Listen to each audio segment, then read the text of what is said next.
The thoughts, identification with thoughts is ego. But the thoughts that go through your mind, of course, are linked to the collective mind of the culture you live in, humanity as a whole. So they are not your thoughts as such, but you pick them up from the collective, most of them. And so you identify with thinking, and the identification with thinking becomes ego, which means simply that you believe in every thought that arises, and you derive your sense of who you are from what your mind is telling you who you are. Opinions, viewpoints of that's me. That's some people talk to themselves, and you are so good. Why doesn't the world recognize you? Or the mind says you're no good. Same thing. You're no good at all. You fail at everything, don't you? Again, and then you believe in it. And then you suddenly have a low view of yourself. Why you have a low view? Because you believed in your thoughts. And why are you thinking those thoughts? Probably you picked them up somewhere, maybe in childhood. Maybe your mom was so stressed out that you said you're no good. And so you pick up certain thoughts and they get stuck in your head. Thoughts that you hear in childhood, they're little energy forms, like entities, and they get stuck in your head and don't refuse to go. They go. And the more you believe in it, the more lodged, more deeply lodged they become in your mind. And so some people are stuck with very hostile entities. I'm saying entity, not in some spooky way, but every thought is an energy form, and as such we could call it an entity.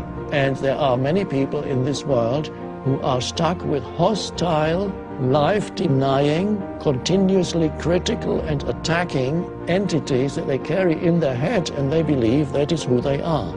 And they are continuously attacking themselves. And if they are not attacking themselves, they attack others around them. Let me tell you who you are.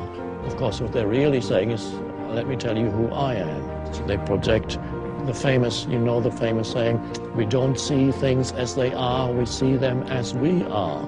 Which means you look at reality through the screen of your thinking and your judgment, which is conditioned by the past. A dreadful present to live in.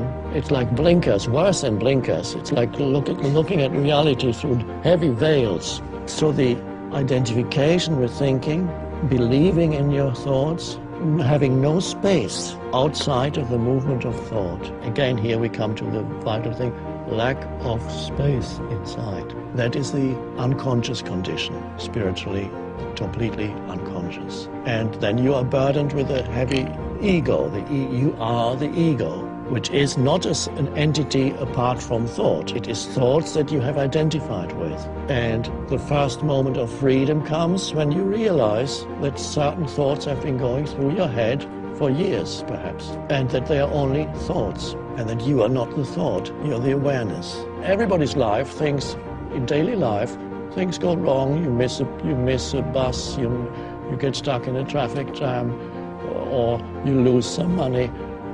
But yes, this is normal, but if you have the thought, bad things always happen to me, you're extremely aware of those things, and they confirm to you that the thought is correct. And this is the selective perception of reality through the screen of thinking. So the reality will confirm to you, and not only that, that thought or any thought of that kind actually attracts bad things, negative things. So freedom comes from stepping out, encountering, first of all, a little bit of space inside you, presence. And then from there you realize certain thoughts as repetitive and just a thought. Bad things always happen to me. Oh, there it goes again. I thought that before. So that's to become free of ego means becoming free of thought, identification with thought. That's the end of the ego. It may reassert itself from time to time, but at least that's the awakening.